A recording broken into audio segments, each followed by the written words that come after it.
Hi mga kapitik! Natakaroon diri sa Magsaysay Park para sa pictorial sa Hiyas ng Kadayawan candidates.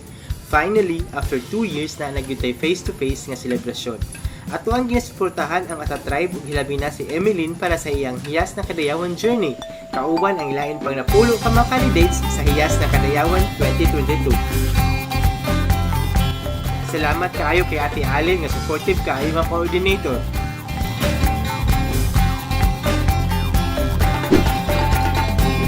Ug mauni ang ato ang 11 ka mga candidates sa Hiyas ng Kadayawan.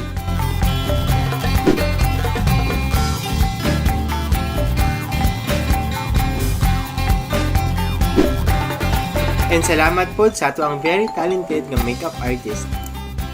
Say yeah, yeah, yeah. 1, 2, 3, Lego!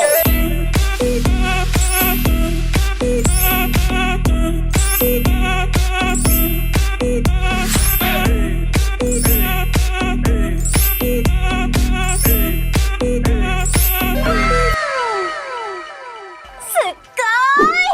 Galing ha?